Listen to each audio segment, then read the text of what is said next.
Hello everyone, my name is Avdesh Tyagi and in this video we will discuss about the 8th part of fuels and combustion.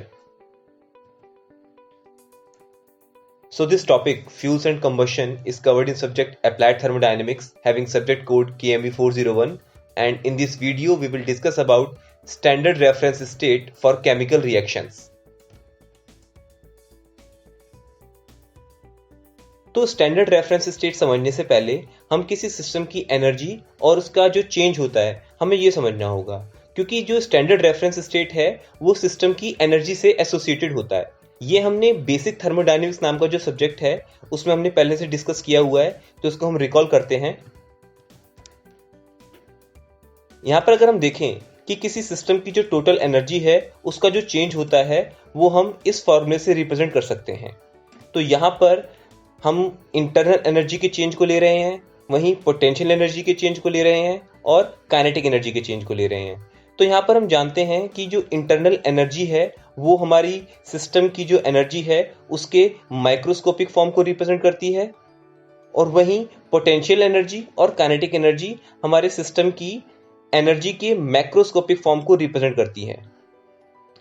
तो यहाँ पर अगर हमारी जो potential energy का जो चेंज है और काइनेटिक एनर्जी का जो चेंज है वो अगर दोनों नेग्लिजिबल हों, जीरो हों, तो हमारे सिस्टम की जो टोटल एनर्जी का चेंज है वो उसकी इंटरनल एनर्जी के चेंज के बराबर हो जाएगा। अब हम इंटरनल एनर्जी को थोड़ा सा डिटेल में डिस्कस करते हैं। तो हमारी इंटरनल एनर्जी के जो इंपॉर्टेंट कंपोनेंट्स हैं उसमें सबसे पहले सेंसिबल एनर्जी आता है और लेटेंट एनर्जी आता है, वहीं केमिकल एनर्जी भी आता है और न्यूक्लियर एनर्जी भी आता है। तो अब हम इनको और डिटेल में डिस्कस करते हैं।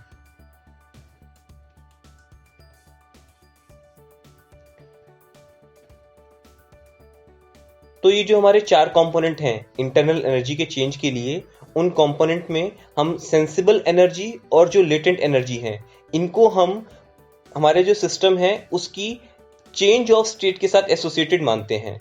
तो यहाँ पर ये हम देख सकते हैं कि सेंसिबल एनर्जी और लेटेंट एनर्जी का जो चेंज है वो हमारे सिस्टम की स्टेट के चेंज से एसोसिएटेड है।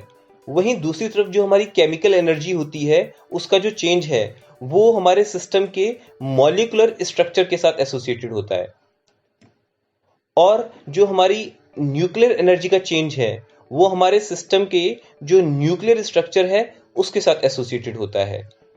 तो ये हमारे इंटरनल एनर्जी के डिफरेंट कंपोनेंट्स हो गए। तो अभी तक आपने देखा होगा कि हमारे बेसिक थर्मोडायनेमिक्स के जो केस थे उसमें ज्यादातर केसेस में हम न्यूक्लियर एनर्जी और केमिकल एनर्जी इन दोनों को ज्यादातर केसेस में हम नेग्लेक्ट करके चलते थे।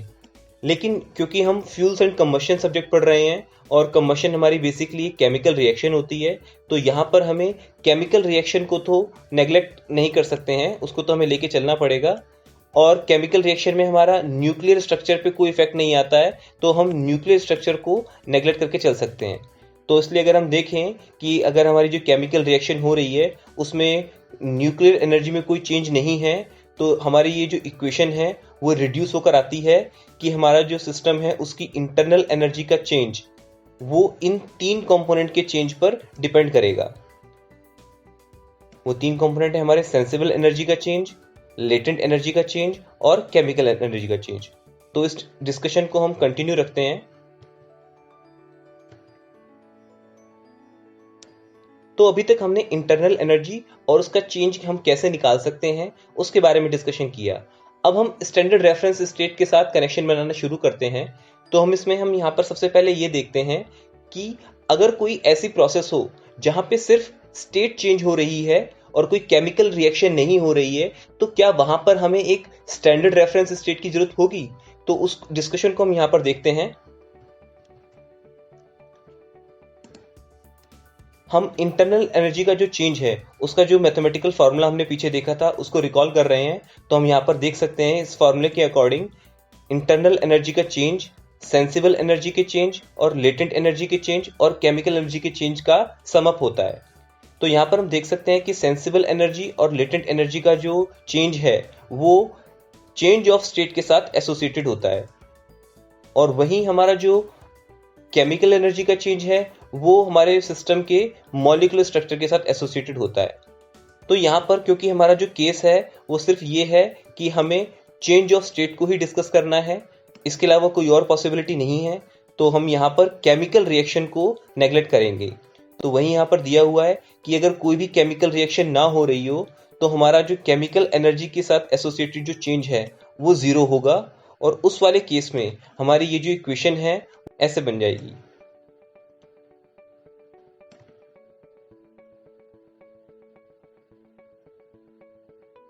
तो अब यहाँ पर हम देख सकते हैं कि हमारे सिस्टम की जो इंटरनल एनर्जी का चेंज है वो अब सिर्फ सेंसिबल एनर्जी के चेंज और लेटेंट एनर्जी के चेंज पर डिपेंड कर रहा है। तो अब हम इस डिस्कशन को एक एग्जाम्पल की मदद से समझते हैं।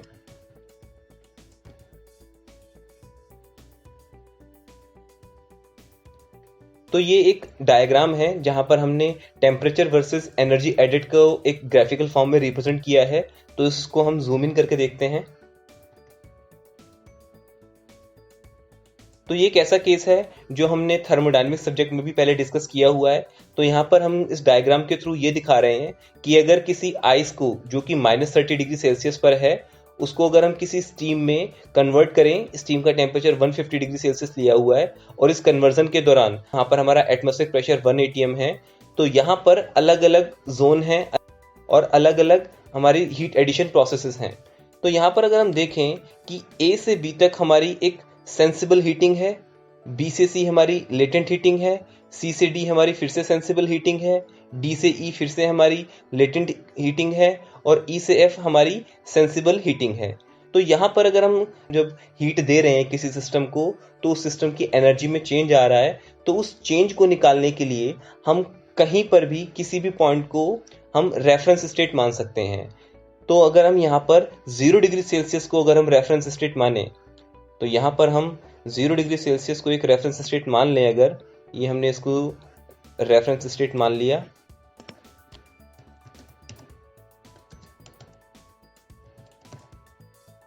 तो अगर इसको हम रेफरेंस स्टेट मान लें तो अगर हमें -30 डिग्री सेल्सियस से 0 डिग्री सेल्सियस तक जो सेंसिबल हीटिंग हो रही है इसका अगर हमें अमाउंट निकालना है कि हमने यहाँ तक कितनी हीट ऐड की है इस दौरान, तो वो निकालने के लिए उस अमाउंट को हम ग्राफिकली यहाँ से ऐसे रिप्रेजेंट कर सकते हैं कि ये जो हमारा अमाउंट है ये हमारा सेंसिबल हीटिंग है from -30 degree Celsius up to 0 degree Celsius.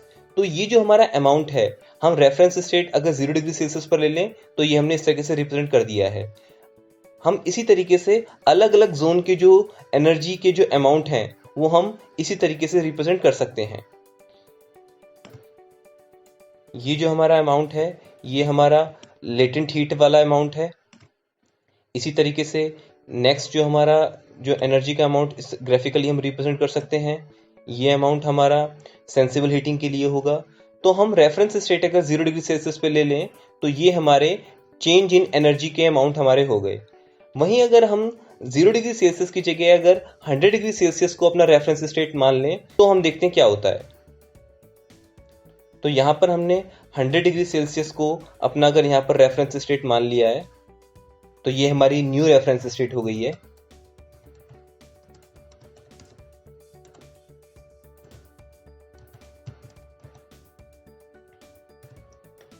तो अगर हम न्यू रेफरेंस स्टेट को 100 डिग्री सेल्सियस पे ले लें तो भी हमारी एनर्जी का जो चेंज अमाउंट है वो सेम रहने वाला है। तो अगर सिर्फ और सिर्फ हमारा स्टेट का चेंज हो रहा हो तो हम यहाँ पर कोई भी रेफरेंस स्टेट ले लें तो हमारे रिजल्ट्स पर कुछ भी इफेक्ट नहीं आने वाला है।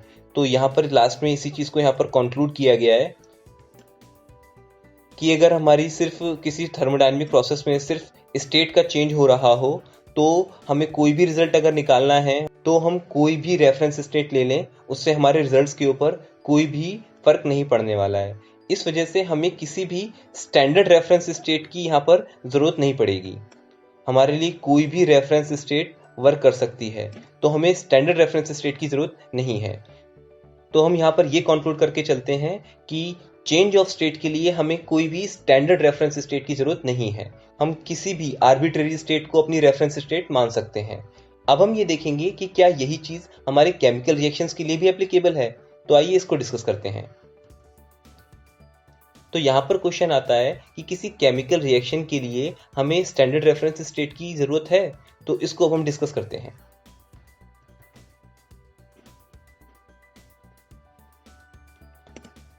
तो प्रीवियस डिस्कशन से हम जानते हैं कि हमारे जो इंटरनल एनर्जी का चेंज है सिस्टम की, वो इन 3 कंपोनेंट पे डिपेंड करता है, सेंसिबल एनर्जी, लेटेंट एनर्जी और केमिकल एनर्जी के चेंजेस के सम पर। हम यहाँ पर ये मान के चलेंगे कि यहाँ पर सिर्फ और सिर्फ केमिकल रिएक्शन हो रही है, और यहाँ पर हम ये मान के चलते हैं कि हमारी जो केमिकल रिएक्शन हो रही है वो इस तरीके से हो रही है कि हमारे जो केमिकल रिएक्शन के जो रिएक्टेंट्स हैं और जो प्रोडक्ट्स हैं उनकी जो स्टेट है वो सेम है। ये कैसे हो सकता है? ये एक तरीके से हो सकता है कि हमारे जो रिएक्टेंट्स जिस स्टेट पर कंबशन चैम्बर में एंट्री कर रहे हैं, हमारे रिएक्टेंट्स की जो इनलेट स्टेट है, ठीक उसी स्टेट पर अगर हमारे केमिकल रिएक्शन के जो प्रोडक्ट्स हैं वो भी कंबशन चैम्बर से उसी स्टेट में निकलें, तो वहां पर कोई भी स्टेट चेंज नहीं होगी। तो इसको हम यहाँ पर देखते हैं कि if there is no change of state, तो उस वाले केस में हमारी जो सेंसिबल एनर्जी का चेंज है और जो लेटेंट एनर्जी का चेंज है वो एप्लीकेबल नहीं होगा, और हमारी ये जो इक्वेशन है वो इक्वेशन इस फॉर्म में रिड्यूस हो जाएगी। तो हमारी फाइनली इक्वेशन ये बनकर आती है कि किसी सिस्टम की एनर्जी का चेंज वो इंटरनल एनर्जी के चेंज पर डिपेंड करेगा, और यहाँ पर इंटरनल एनर्जी का जो चेंज है वो उसकी केमिकल एनर्जी के चेंज पर डिपेंड कर रहा है। तो अब हम इस डिस्कशन को आगे कंटिन्यू करते हैं।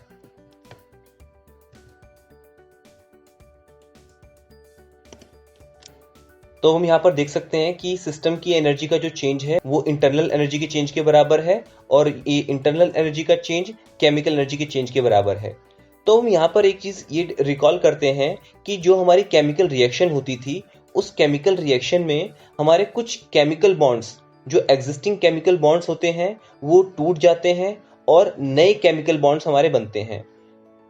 तो यहाँ पर हमें एक चीज बहुत ही गौर से देखनी होगी कि जो हमारे पुराने केमिकल बॉन्ड्स टूटते हैं और जो नए केमिकल बॉन्ड्स बनते हैं, इनके टूटने और बनने के दौरान जो केमिकल एनर्जी जो होती है वो इन दोनों ही तरीके के जो बॉन्ड्स हैं, ओल्ड केमिकल बॉन्ड्स और न्यू केमिकल बॉन्ड्स, इन दोनों के लिए केमिकल एनर्जी जो है वो अलग अलग होती है। तो ये जो केमिकल एनर्जी है वो इन दोनों के लिए अलग अलग क्यों होती है? उसके पीछे की वजह ये है कि जो हमारे रिएक्टेंट्स हैं और जो प्रोडक्ट्स हैं, इनका जो केमिकल कॉम्पोजिशन होता है वो एक दूसरे से बिल्कुल अलग होता है। तो जो हमारे ओल्ड केमिकल बॉन्ड्स हैं और जो न्यू केमिकल बॉन्ड्स हैं, उनके साथ एसोसिएटेड जो हमारी केमिकल एनर्जी है वो बिल्कुल अलग होगी, क्योंकि उनके केमिकल कॉम्पोजिशन बिल्कुल अलग हैं।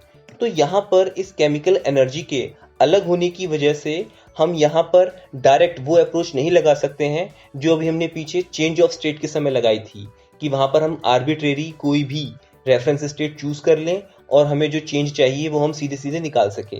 तो यहाँ पर वो अप्रोच नहीं लग पाएगी, क्योंकि केमिकल रिएक्शन के दौरान हमारे पुराने बॉन्ड्स टूटते हैं और नए बॉन्ड्स बनते हैं, और उन दोनों ही तरीके के बॉन्ड्स के लिए जो केमिकल एनर्जी है वो बिल्कुल अलग होती है। तो यहाँ पर अब हम देख सकते हैं कि अगर किसी थर्मोडायनेमिक प्रोसेस में अगर केमिकल रिएक्शन हो रही है, तो उस केमिकल रिएक्शन के दौरान जो केमिकल एनर्जीज में चेंजेस आएंगे, उनके इन्वॉल्वमेंट की वजह से हम जब भी एनर्जी बैलेंस करेंगे तो एनर्जी बैलेंस में हमें इन केमिकल एनर्जीज को हमें इंक्लूड करना होगा, और ये केमिकल एनर्जीज रिएक्टेंट्स के लिए बिल्कुल अलग होती हैं और प्रोडक्ट्स के लिए बिल्कुल अलग होती हैं। तो ऐसे केसेस में अभी जरूरी हो जाता है कि हम सभी सब्सटेंसेस के लिए एक कॉमन स्टैंडर्ड रेफरेंस स्टेट को एज्यूम करें, उसको एक वैल्यू असाइन करें। तो अब हम ये देखते हैं कि सभी सब्सटेंसेस के लिए हमारी स्टैंडर्ड रेफरेंस स्टेट क्या होगी।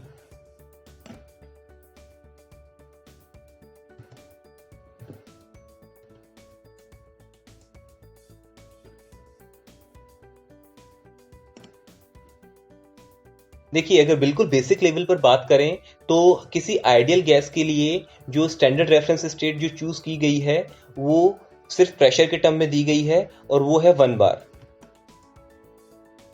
और टेम्परेचर को उसकी डेफिनेशन का पार्ट नहीं माना गया है।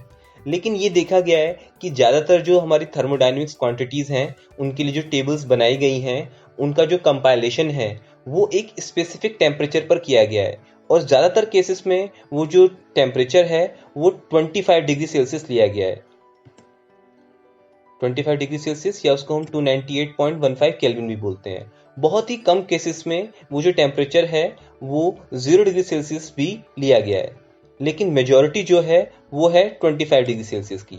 इस वजह से जो हमारी स्टैंडर्ड रेफरेंस स्टेट है जो सभी सब्सटेंसेस के लिए सिलेक्ट की गई है वो है 25 डिग्री सेल्सियस एंड 1 atm। तो ये जो 25 डिग्री सेल्सियस और 1 atm की जो कंडीशन है इसको स्टैंडर्ड रेफरेंस स्टेट माना गया है। स्टैंडर्ड रेफरेंस स्टेट पर जो हमारी प्रॉपर्टीज होती हैं उनको हम उनके ऊपर एक सुपरस्क्रिप्ट लगाकर डिनोट करते हैं। जैसे कि अगर स्पेसिफिक एंथैल्पी दिखानी है हमें स्टैंडर्ड रेफरेंस स्टेट पर तो हम स्मॉल h के ऊपर एक सुपरस्क्रिप्ट लगा देंगे ऐसे, और अगर हमें स्पेसिफिक इंटरनल एनर्जी को स्टैंडर्ड रेफरेंस स्टेट पर शो करना है तो हम स्मॉल u के ऊपर ऐसे सुपरस्क्रिप्ट लगा देंगे। तो इस तरीके से हम स्टैंडर्ड रेफरेंस स्टेट पर प्रॉपर्टीज की वैल्यू को शो कर सकते हैं।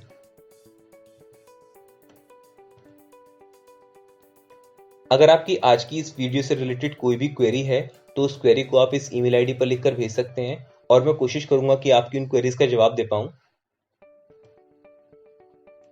तो आज की इस वीडियो में हमने देखा कि हमारी जो स्टैंडर्ड रेफरेंस स्टेट है वो उसकी हमें क्या रिक्वायरमेंट होती है और वो कहाँ पर मैंडेटरी है और कहाँ पर हमें उसकी जरूरत नहीं होती है। ये हमारे डिपार्टमेंट की विजन एंड मिशन स्टेटमेंट है और ये हमारे इंस्टीट्यूट की विजन एंड मिशन स्टेटमेंट है। तो ठीक है, नेक्स्ट वीडियो में मिलते हैं।